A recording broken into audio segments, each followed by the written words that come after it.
네, 안녕하십니까. 진짜 배기 아쿠아포닉스를 전달하는 아쿠아포닉스 전도사 심영주 박사입니다. 오늘 저희는 서천에 있는 국내 최초의 온실 기반 디커플드 아쿠아포닉스 농장에 나와 있습니다. 여러분들 현재 보고 계신 것은 아쿠아포닉스 재배베드, DWC 베드, 그리고 거대한 850평 규모의 온실을 보고 계십니다. 실제로는 550평만 재배에 활용하고 있고 300여 평은 이제 엔터테인먼트, 이른바 교육 훈련을 위한 장소로 활용될 계획인데요. 여러분들이 항상 궁금해하시는 것이 신 박사, 아쿠아포닉스 내가 좀 알겠어. 이제 당신 말을 한참 듣다 보니까 이제 좀 인이 배긴 것 같아. 그런데 내가 아직도 온실은, 비닐하우스는 어떻게 해야 되는지 잘 모르겠어. 그러니까 오늘은 아쿠아포닉스도 아쿠아포닉스지만 아쿠아포닉스를 하기 위한 온실에 대해서 좀 알려주면 좋겠어 라고 말씀하고 계시네요. 네, 맞죠? 그래서 오늘은 그 얘기를 좀 간단히 해보겠습니다. 자, 아쿠아포닉스 온실은요, 간단히 말씀드리면 돈을 적게 들이면 적게 들일수록 좋습니다. 단 전제 조건이 있습니다. 전제 조건은 뭐냐고요? 내부의 온도는, 물의 온도는 최대 25도, 공기의 온도는 최대 40도가 넘어서는 안 된다. 여름철의 경우에, 겨울의 경우에 물의 온도는 최저 13도, 공기의 온도는 최저 5도보다 떨어져서는 안 된다 라는 부분입니다. 왜냐고요? 그것은 작물의 생장과 직결되는 문제이기도 하고요. 온도가 그것보다 낮거나 높으면 어떤 문제가 발생하십니까? 설사 작물에 큰 문제가 없다 할지라도 작물이 안에 있는 이온들을 빨아들여서 생장하는 데에 불균형이 발생할 수 있어요. 결국은 같은 문제가 되겠죠. 그래서 결국은 작물을 제대로 기르기 위해서는 그러한 온도 조건 이내에 있어야 된다는 것입니다.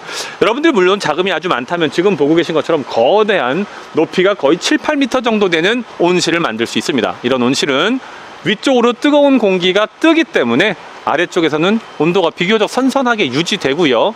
더운 여름이라 할지라도 동시에 내부에 있는 공기의 최적이 크기 때문에 별다른 문제 없이 온도 변화에 대해서 최소한의 항상성을 가질 수 있습니다. 하지만 이렇게 높아진다면 결국은 비용이 증가할 수밖에 없는 문제도 있겠죠. 그럼 나는 어떡하지? 작은 비용을 가지고 싶은데. 그렇다라고 하면 이중 비닐을 한다는 전제하에 층고는 전체적으로 3.5m, 최대 4m를 넘지 않게 공사하시고요. 동시에 만약에 이중 비닐이 아니라고 한다면 1중으로만 3.5m에서 4m 정도로 비닐하우스를 짓고 요 위에 다시 작은 터널 형태의 비닐하우스를 지어서 요 내부의 온도만 관리하는 것도 가능합니다. 그러면 전체적으로 열 손실을 최소화하면서 데우거나 식혀야 되는 공기의 양이 줄어드는 이점이 있겠죠. 최근에는 지열 또는 공기나 물에 있는 열을 이용해서 운영하는 히트펌프가 조금씩 보급되고 있습니다. 이미 해외에서는 이러한 히트펌프를 이용해서 농업 그리고 일반적인 가정 환경에서 널리 에너지를 효율적으로 사용하고 있거든요. 각 지자체에서는 이러한 히트펌프 보급 사업을 진행하고 있으니까 그런 것에도 관심을 기울이시면 전체로 들어가는 설비 비용이라든지 또는 운영을 위한 열 에너지 손실을 최소화할 수 있을 것입니다. 그것 이외에는 비닐하우스에서 반드시 필요한 것들이 보시는 것처럼 차광막, 더 나아가서는 보온막, 그 다음에는 공기를 교반하기 위한 에어 서큘레이터 정도가 필요할 것입니다. 각각에 대해서 간단히 설명드리자면 먼저 맨 마지막에 에어 서큘레이터부터, 식물도 숨을 쉬어야 됩니다. 만약에 공기가 그대로 정체되어 있다면 각각의 식물은 더 좋은 공기를 찾아서 움직일 수 없기 때문에 정체된 공기 때문에 제대로 호흡하지 못하는 문제가 발생할 수 있습니다. 따라서 반드시 서큘레이터를 통해서 일정한 수준의 공기를 교반해 주어야 하고요. 이런 것들은 비닐하우스 업자분들이 업체에서 잘 어련히 알아서 해주는 편입니다. 다음으로 차광막. 아니, 신박사, 식물들이 제대로 성장하기 위해서는 햇빛이 필요한데 차광막이 왜 필요한 거야? 차광막이 있으면 식물이 제대로 성장하지 못하는 거 아니야? 라고 의문점을 제기하시는 분들이 계실 겁니다. 똑똑하시네요. 반은 맞습니다. 그런데 사실 식물에게는 광포화점이라는 개념이 있습니다. 광포화점은 일정한 수준 이상의 광입자, 포톤을 받아들이면 그 이상의 광입자는 식물의 생장에 도움이 되지 않습니다. 그렇다고 유해하지는 않지만요.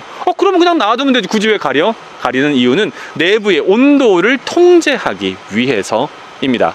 또한 광 입자뿐만 아니라 광이 실제로 비춰지는 시간 자체도 매우 중요하기 때문에 더 효율적인 농장을 운영하고 싶으시다면 LED를 보조광 형태로 운영하는 것도 가능합니다. 여름에는 불필요할 수 있지만 겨울이 긴 우리나라 같은 상황에서는 그런 보조광이 상당히 효율적일 수 있습니다. 물론 비용 대비 편익을 고려해 봐야겠지요.